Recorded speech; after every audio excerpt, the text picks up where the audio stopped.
Okay, in this lecture, we're going to focus on everything about the red blood cell, everything that's happening in the red blood cell and the contents and what it does. The erythrocytes, I should be saying erythrocytes. Anyway, in the last lecture, we talked about erythropoiesis, which is the formation of red blood cells. And recall that we make our red blood cells in response to a hormone called erythropoietin produced by the kidneys. Go back and review that lecture if you need to, but here's what a red blood cell looks like on a scanning electron microscope. You're just looking at the outside, scanning electron microscope down here.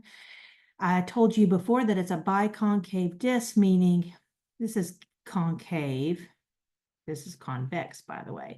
It's a biconcave disc because both sides dent inward.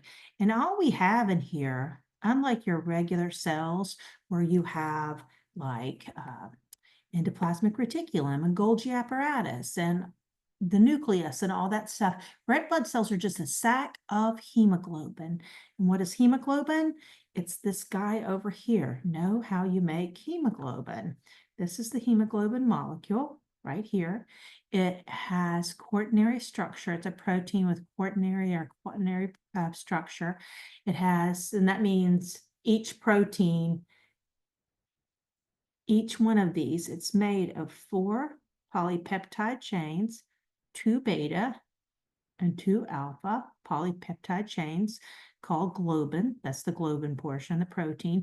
Notice how each globin molecule has tertiary structure for a protein. When you take 2 or more polypeptides, 2 different ones, and you slap them together, that's when you get that quaternary structure of a protein. So you probably have seen in the past that hemoglobin is an example of a protein that exhibits quaternary structure. Okay, we've got these 4 polypeptide chains coming together. 1, 2, 3, 4. And in the middle of each one, we have a heme group. This is what the heme group looks like down here. Heme is a red pigment. It is red. And in the middle of the heme group, look what we have. I just marked it out. I thought you could see through it. We have an iron. We have the iron group in the middle. This is where oxygen is going to bind. Red blood cells carry oxygen through the blood. So one oxygen molecule can combine with this iron, and that's how your hemoglobin molecules carry oxygen through the blood. If this guy right here is full of hemoglobin, it could have, I'm just making up the number, 1 billion hemoglobin molecules in it. That's all it has. So its job, no, it's got about 250 million, something around there. It has in the millions of these hemoglobin molecules, and each hemoglobin molecule, because it has 4 heme groups, 1, 2, 3, 4, and in the center of each heme group, we have that iron. I'm just going to say iron atom, iron group, because in the center it has iron. Each hemoglobin molecules can carry 4 oxygen molecules. And an oxygen molecule is just when one oxygen atom slams into another and they form this double covalent bond. So that's what an oxygen molecule looks like. Sometimes you see it written like this. You see that? If that's the case, they're just talking about an oxygen atom, but they never just talk about oxygen atoms unless you're in chemistry. So just so you know, this is the formula for an oxygen molecule. And then if you have one of them, because it's ripped away, it would be that. She's speaking too much. Don't listen to anything I just said. Okay, hemoglobin. Each hemoglobin can carry 4 oxygen molecules, and each oxygen attaches to that iron. That is a big important thing. Now, so these red blood cells can also, we'll find out, carry carbon dioxide. Well, we don't want carbon dioxide to compete for this space. So if red blood cells have carbon dioxide into them, imagine the carbon dioxide out here hooked on to these globin molecules, a totally different place altogether. So there's no competition between the oxygen binding to the iron compared to the carbon dioxide. What can compete with oxygen? Here's carbon dioxide. This molecule is carbon monoxide. You guys know this, it's deadly. And the reason carbon monoxide is deadly is because if you had a bunch of oxygen in a room and a bunch of carbon monoxide in a room, the carbon monoxide has a greater affinity to bind with this iron group. So it totally, let's say this, our carbon dioxide will bind, and then you won't be carrying any oxygen, which does a strange thing to the color of blood. Get right back to that. If we have oxygen bound to our hemoglobin molecule, our blood is brighter, and we call it oxyhemoglobin. This is the actual color of blood that is carrying hemoglobin, blood that has oxyhemoglobin in it. The hemoglobin molecule is carrying the oxygen, and when oxygen binds to hemoglobin, it changes the shape of the hemoglobin molecule, and it reflects light differently, and so it looks brighter. If, as the blood goes through the tissues, recall that the heart is sending the blood to the capillary beds, to the tissues, and when we get to the tissues, the oxygen and carbon dioxide is going to hop on. When oxygen jumps off of the hemoglobin molecule, it turns darker like this. This is called reduced, it's lost its oxygen, hemoglobin, or it's called deoxyhemoglobin because it has lost the hemoglobin molecule. In this state, once an oxygen molecule loses, a hemoglobin molecule loses its oxygen, once we're in this state right here, we've lost the oxygen, that makes the hemoglobin molecule more attractive for carbon dioxide to jump onto the globin portion. And so if carbon dioxide attaches to the globin portion of the hemoglobin molecule, then we call that carb amino hemoglobin. So if you hear the term carbaminohemoglobin, it's hemoglobin that has carbon dioxide attached to it. Oxyhemoglobin has oxygen attached to it. And use oxygen and carbon dioxide don't like to be bound at the same time. And so it's a good system. It's a really nice system. So people always wonder, is the blood in your veins purple? It appears purple, but really it's not. It's this color. It's just a darker color. This is what venous blood looks like. You know what color the vein blood is because when people pull your blood out and you see it, there it is. If you pull blood out of an artery going out to the body, it would be a brighter red color.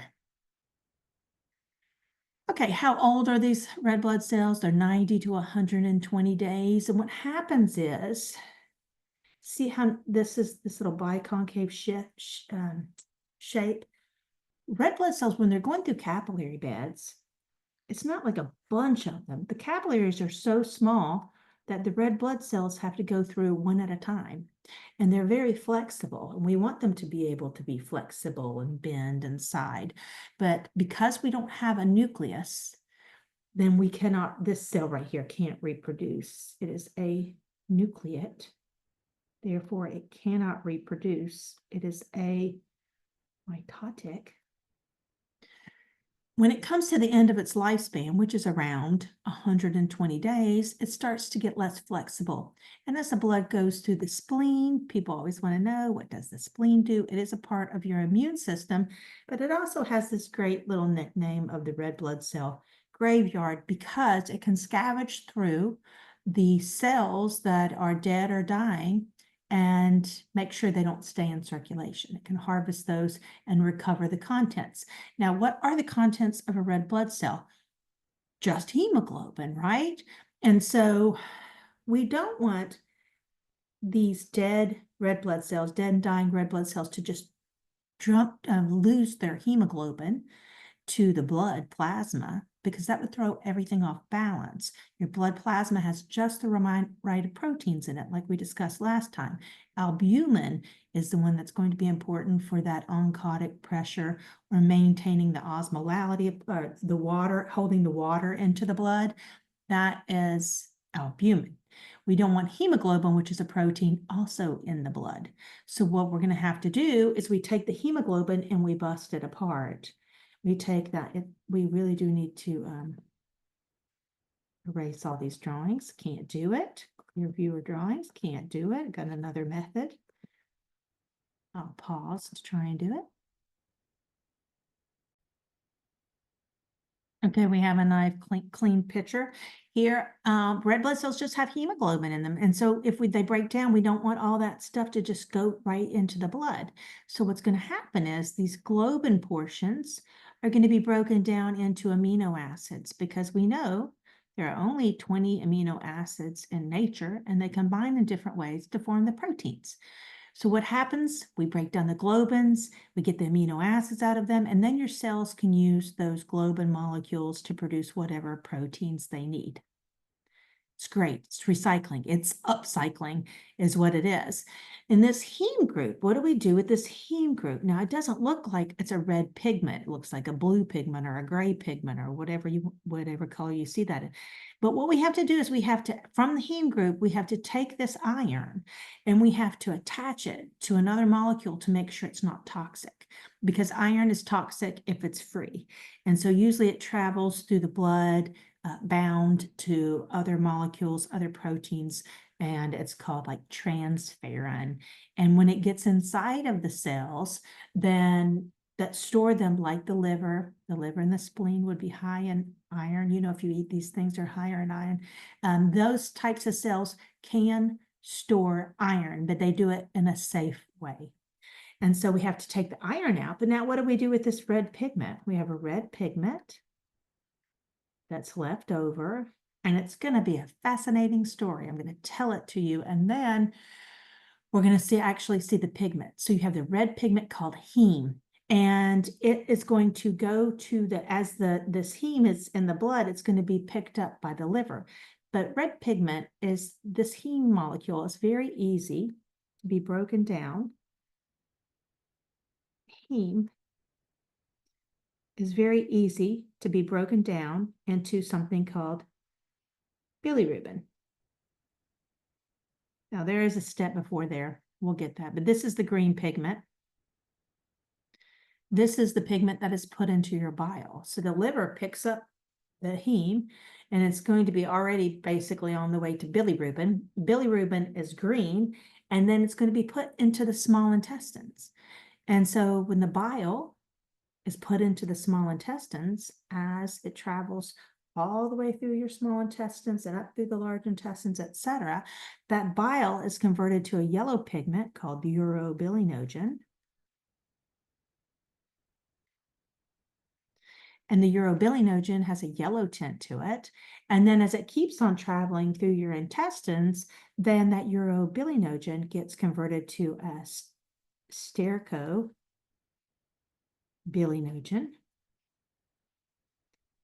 which is a brown pigment. And so heme originally is in our blood cells, and then it's picked up by the liver, put in bile, and put into the digestive system. And as the food makes its way all the way through your digestive system, out it comes the other side in the process of defecation.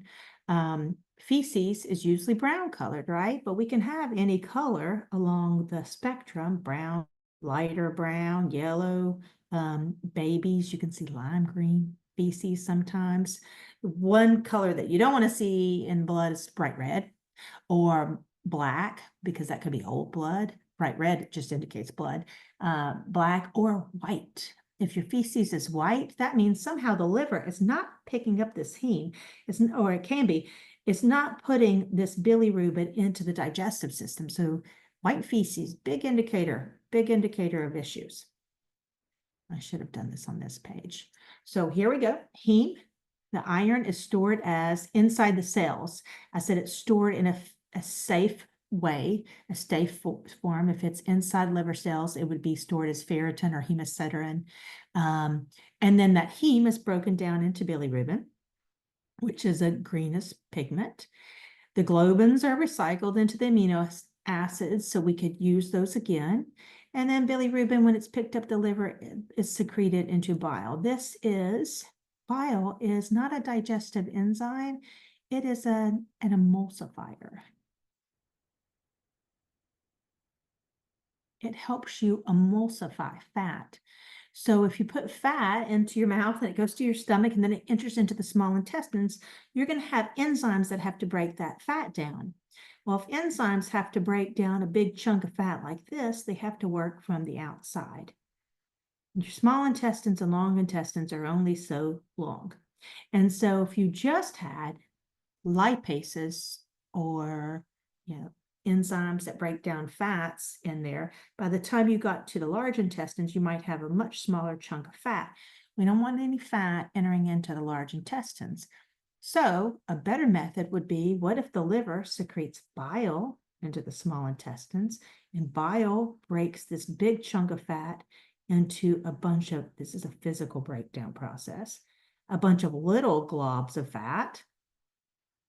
And then that way, when you actually secrete digestive enzymes, the digestive enzymes get to work on all these edges right here, right? And so we don't end up with any fat entering into our large intestines because we have physically emulsified the fat. We broke it from a big chunk into a bunch of little chunks. And then this I said stercobilinogen on the last page. If you put ogen on the end of something, it's inactive. So stercobilin is just fine as long as you recognize that. So here's a great illustration.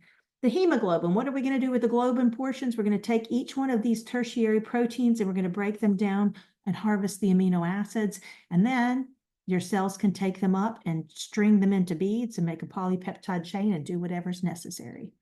So we always need amino acids to build proteins. Let me take the heme group. Here's the heme group right here. The heme, the pigment part, this is the one I actually left out, biliverdin. This means green.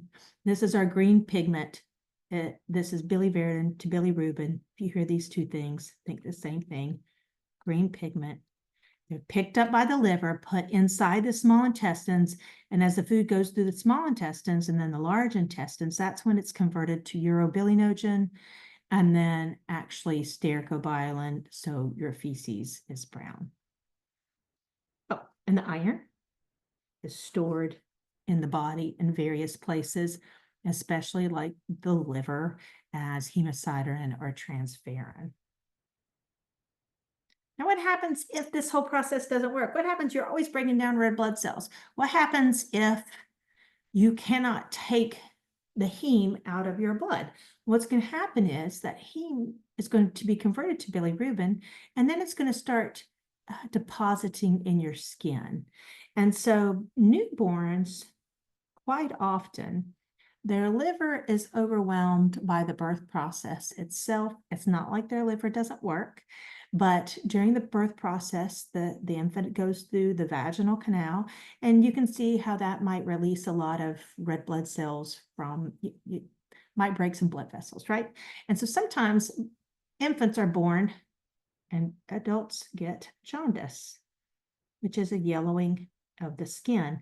What's happening here is our liver is not picking up the heme to be converted to bilirubin to put into the bile for one reason or another. In the case of a newborn, it's just the process of birth, no big deal. If you are born with a baby who is jaundice, most likely they'll say, put your baby in the sunlight. Can you see the beautiful sunlight everywhere here?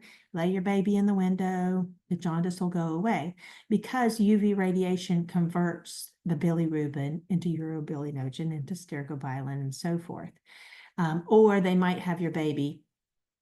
This is the little glowworm type of setup here where the baby is in an outfit that has UV radiation, so it breaks down. It's just like sunlight, so it breaks down. It's like a tanning bed. Your baby doesn't tan. It just breaks down that bilirubin, and so there's not so much of an accumulation. Now, if you have liver problems, and it doesn't have to be just the liver, because we're going to find out when we go over the digestive system, we've got a liver and we've got a pancreas.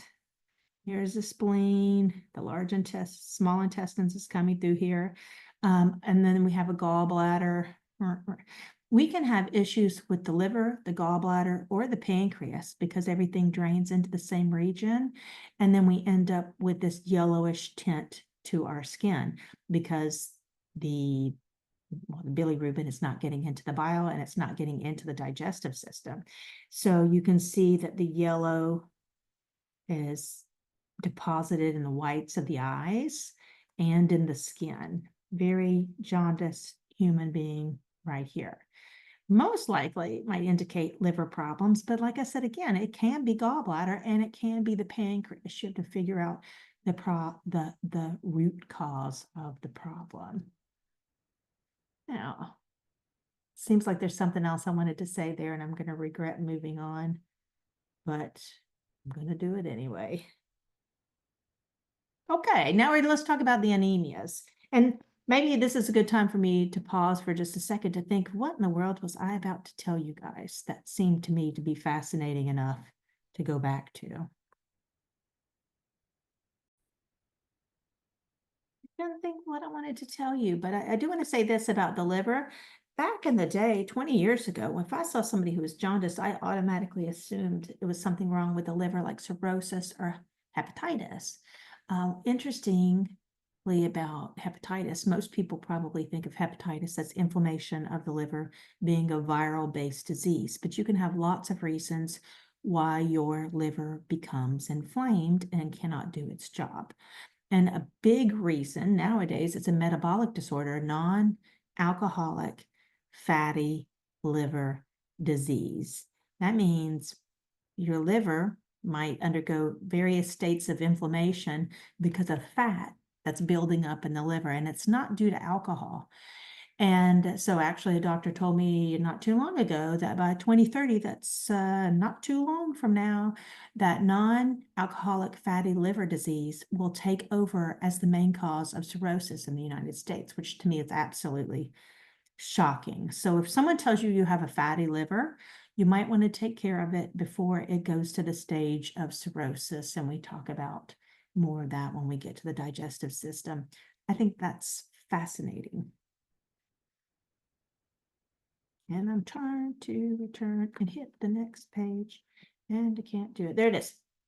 Okay, so what are the anemias? Anemia refers to blood. If you put A in front of it, it means no blood. But some people call it thin blood. Oh, I've got thin blood. Oh, I've got anemia. However they say it, it means they're referring to the red blood cells. And there's a variety of reasons, this isn't even all of them, that you could have a type of anemia. Maybe you have too few erythrocytes in your blood because you're losing them.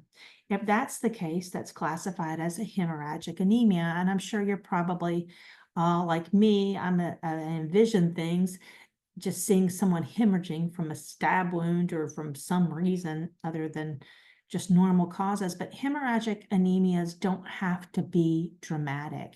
You can be losing red blood cells constantly at a chronic rate due to, say, menstrual flow, due to hemorrhoids. You can just lose blood chronically, and that would be classified as a hemorrhagic anemia. Might be imperceptible to you, but you have too few red blood cells. If you have too few red blood cells, you have too few, then your blood is going to be thinner, because remember the hematocrit, if we look at that first slide way back when, the hematocrit is about 45% made of red blood cells and then 55% of plasma.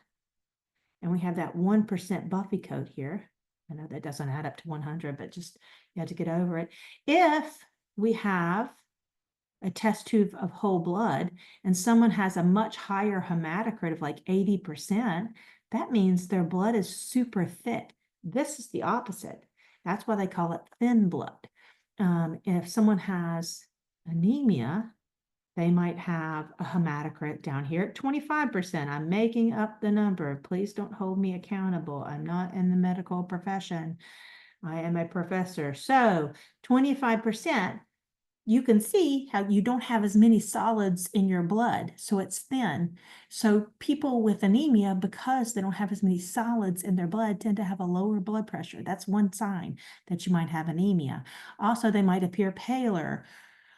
They might be cold, some symptoms like that. But these are the causes. We could be having a hemorrhagic anemia from losing too many red blood cells. And in that case, hopefully your kidney is going to release erythropoietin and you'll produce more. Or we can have too few red blood cells because we're not making them in the first place. What if we have iron deficiency? What if we don't have enough iron in our system? Now, usually the iron deficiency anemia happens in people who have hemorrhagic anemias, like for instance, females. Females tend to have iron deficiency anemia because they're losing too much iron through menstrual flow. If that's the case, you need to be on iron supplements. Make sure you take the ones that say slow iron. because they won't hurt your stomach. But iron deficiency anemias are usually due to a hemorrhagic anemia. Or, that you can have iron deficiency anemia if you don't take enough iron in your diet. Now, in the case of iron deficiency anemia, if you look through a microscope, you can tell that the red blood cells, some of them are smaller than others. Let's pretend down here, we have two different slides here. See how all these red blood cells, all of these are different sizes. Let's look at the itty bittiest one and call that a microcyte. So they can look and see the variability in the different sizes of your red blood cells. And if you have a predominance of these microcytes, iron deficiency anemia, it's a big indicator. Another type of not producing enough erythrocytes is called pernicious anemia. This comes along when people have autoimmune diseases, and it also comes along in the elderly. The biggest thing about pernicious anemia is you end up with a predominance of macrocytes. So your red blood cell tends to be bigger. Let's look at these, we'll call these macrocytes right here. They're bigger, they're paler, they don't have as much hemoglobin in it. And the story about pernicious anemia goes like this. We need vitamin B12. Vitamin B12 to absorb iron. If we do not have vitamin B12, regardless of how much iron we have in our diet, we're not going to be able to absorb it. Vitamin B12 and the B vitamins are pretty easy to come by. We fortify a lot of our food with the B vitamins, and people take vitamins, right? So why is it that we might have pernicious anemia? Because we don't have enough vitamin B12. Well, it all has to do with the underlying cause.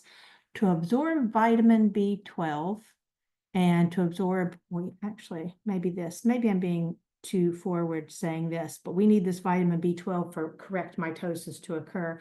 We need something from the stomach called intrinsic factor to be produced by the stomach to go into the small intestines. And people who have stomach disorders and don't produce, for one type of their stomach cells, don't produce intrinsic factor, then they can't absorb vitamin B12.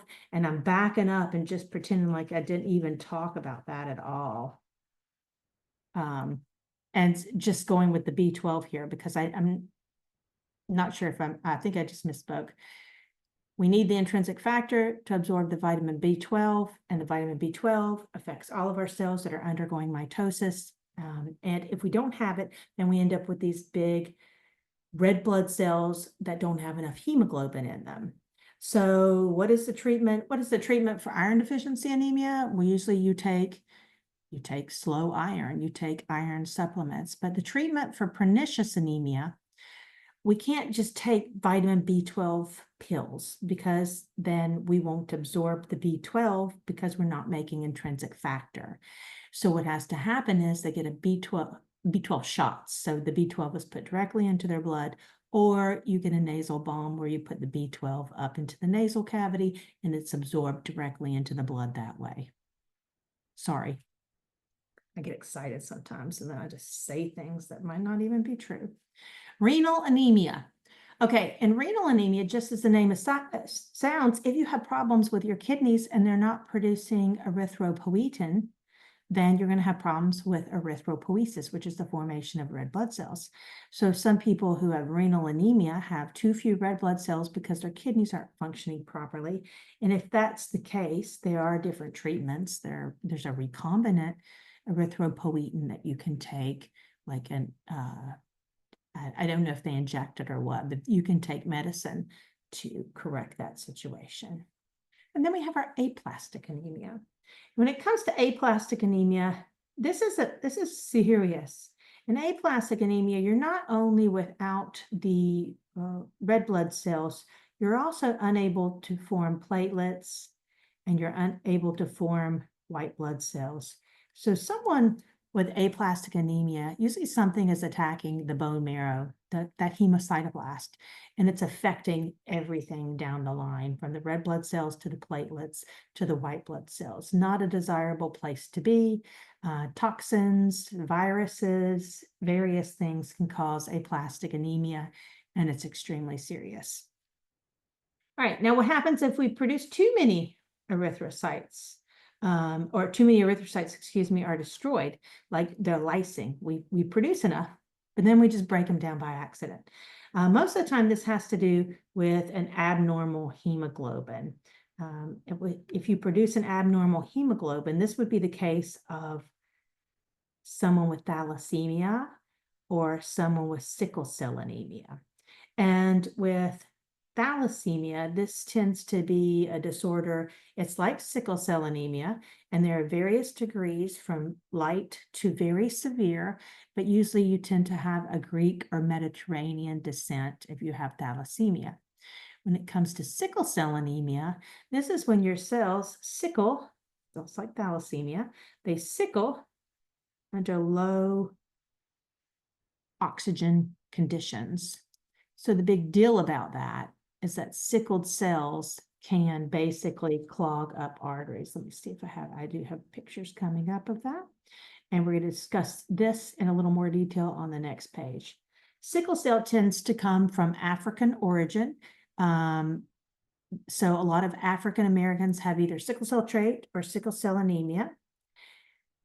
We get back up to our hemolytic anemias. In the hemolytic anemias, we are breaking down, hemolysis means breaking down red blood cells too fast, and this can happen in a variety of ways.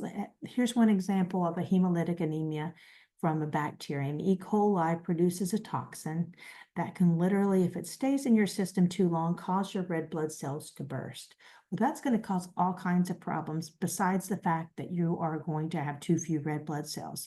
The biggest is if your red blood cells just burst and release all of their hemoglobin into the blood with the heme and the iron and everything else, then it's going to be a very dangerous situation for the body, especially the kidneys.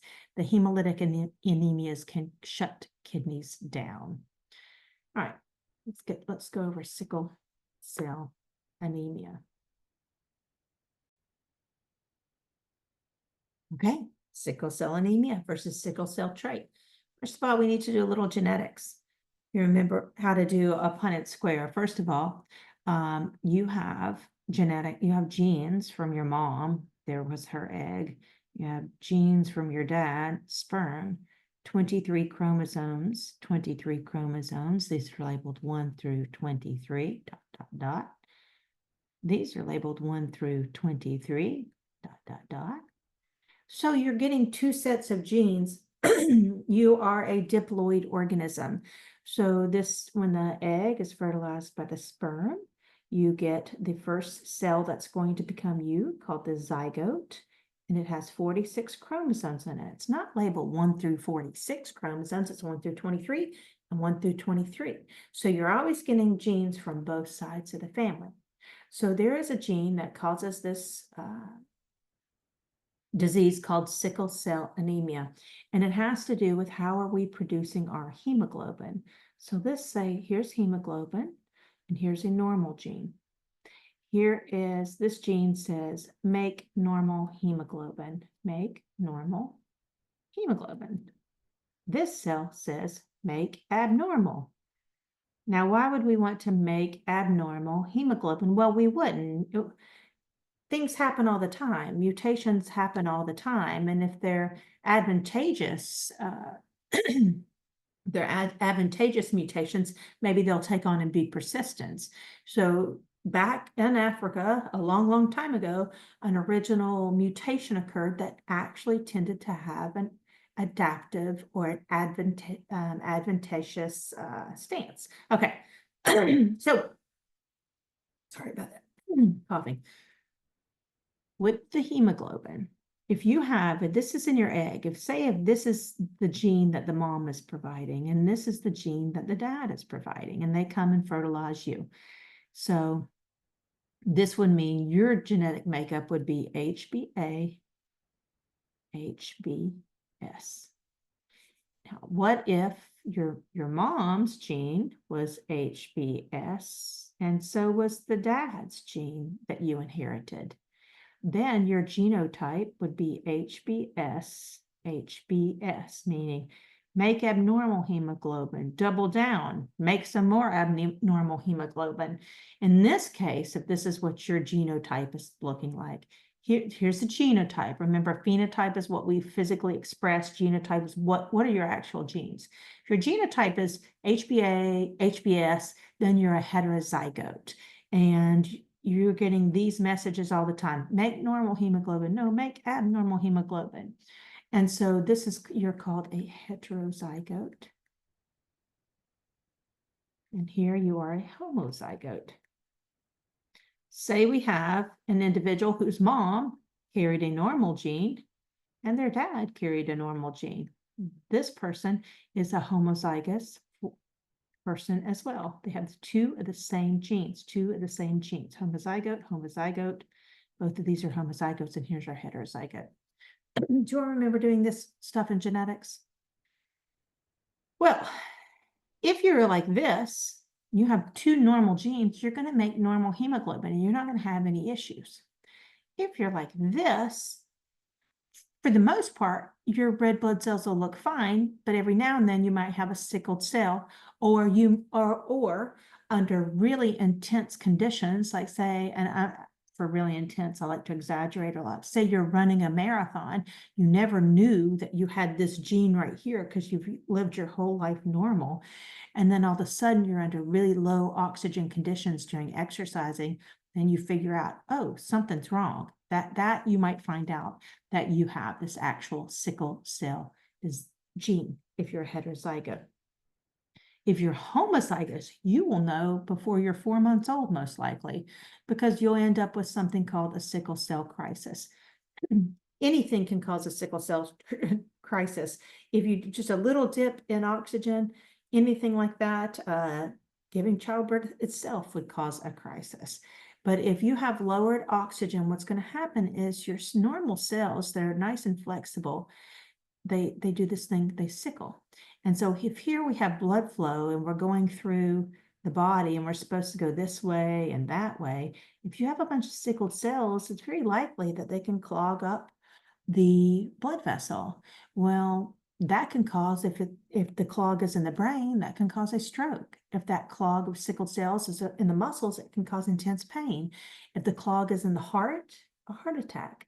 And so this is a super, super serious disease. This homozygous state is called sickle cell anemia. Someone with sickle cell anemia will be treated throughout their whole life and watched. Someone with sickle cell trait, this is called sickle cell trait over here. When you're heterozygous, you only have one copy of the gene. If you have sickle cell trait, then you actually might have what's called the heterozygous advantage. Like I said before, why would we want to make an abnormal hemoglobin gene? It's how it works with natural selection and evolution is that normally a mutation will occur. And if it's advantageous, if it helps in that particular environment, then it will persist. And in Africa, there's a horrible disease called malaria. And those people with this sickle cell trait tended to not have any of the symptoms of the people with the sickle cell anemia, the excruciating pain and all the problems with the organs, vision problems, all that stuff. But they tended to be resistant to malaria. So if you have sickle cell trait, you have resistance to malaria, which is great news because malaria is a major killer in the universe. But other than that, if you live in a place without malaria, there's not that much of an advantageous situation. Okay, say your mom is normal, but she's carrying this sickle cell trait. She has no idea. She has one of the genes for sickle cell anemia. Then your dad, same way. He has no idea he's carrying the trait for sickle cell anemia. If we do our Punnett square, When the mom and the dad come together and reproduce, what is the percentage of offsprings that will have sickle cell anemia versus being normal versus having sickle cell trait? Well, it goes like this. You could take this one down and this one over, HbA, HbA. Take this one over here, HbA, HbS, coming down, we're going down this way. Take this one over, HB, what was that one? That's HbA. HbA, HbS. And then we take this one all the way down and this one all the way over, HbS, HbS. Now, this is not if you have 4 children, what would those 4 children look like? But rather, with each reproductive event, assuming you are having 1 child, what is the probability of having a child with sickle cell anemia? Or what is the probability of having a child with sickle cell trait? Or what is the probability of having a child who does not carry the gene whatsoever? If you have 2 parents who are heterozygous, who have sickle cell trait, they might not know it, and they reproduce, what's the percentage of getting someone with sickle cell trait? Well, here's sickle cell trait, AS. This is AS. Here's sickle cell trait. This is having pure, straight up normal hemoglobin. And this is sickle cell anemia, actually having the disease. So how we read this Punnett square is we would say of 2 people with sickle cell trait reproduce, they would have a 25% chance, that's this square, of having a child who does not carry the gene whatsoever. They have a 25% chance of having a child with each reproductive event that has actual anemia. If, and then they have a 50% rate, there we go, 50% chance, because there's 2 squares out of 4, right? 50% chance of having a child with sickle cell trait, just like the parents. So that's how that works. That is how that works. One last thing, and this is the opposite of the anemias. This last thing that we talked about, sickle cell anemia, was because it was about an abnormal hemoglobin molecules. Hemolytic, we're having too many destroyed. Thalassemia is also an abnormal hemoglobin. All of these had to do with anemias, having too low of a hematocrit, having the thin blood. What if we have thick blood? Polycythemia vera is an example, a very serious example of having a very high hematocrit caused by bone marrow cancer. And when I say sludge blood, because the hematocrit is so large compared to the liquid volume of blood, that's going to put you at risk for strokes and heart attacks and blood clots and everything else, because your blood is very, it's not the right consistency. So this is a terrible disorder. You can have secondary polycythemias. Say you move up to a high altitude and you start training on a bike, or you just move up. You move up to Colorado from here. If you're at sea level and you move to Colorado, you are going to feel the difference until you catch up. And what's going to happen is your kidneys are going to release more erythropoietin, and to induce the erythropoiesis. Because the higher you go up, here's sea level, here you are. You have a certain amount of atmospheric pressure sitting down on you. If you're at Colorado, here you are, Colorado, you only have this much of column of air, that much air pressure sitting on top of you. And so someone in Colorado has less air pressure, less atmospheric pressure. So then they say that the air has less oxygen. That has everything to do with our respiratory system and so forth, but it's true. So the higher you go up, the less oxygen you have. It might induce hypoxia, which induces erythropoiesis, because the kidneys will say, hey, we need to make more red blood cells. We need more oxygen. So this is a very normal thing at high altitudes. There were some, this is one of my favorite t-shirts. I wish I would have bought it back in the day with Lance Armstrong. But blood doping. Here's an artificial type of secondary polycythemia. Say you're an athlete and you want to carry more oxygen. You're going to be in a major race or something like that. You can pull off your blood, put it in the fridge. I'm not sure if you put what kind of preservative you put in it, and then put it back into yourself. then when you take that blood away, your kidneys are going to be like, oh, we're anemic. They're going to produce erythropoietin, and you're going to replace that amount of blood that you withdrew, and then you put more in there. It's called cheating. It's called blood doping. They have ways to catch that now, but it used to be very common in the Olympics. Recombinant EPO is a synthetic type of erythropoietin not produced by your kidneys. And I'm actually not sure how they make recombinant EPO, but people could also cheat that way by taking recombinant EPO, or say you need to take this because you have kidney problems and you can't produce your own erythropoietin. That can, if you take too much, I suppose, produce a secondary polycythemia. So this is the end of this section.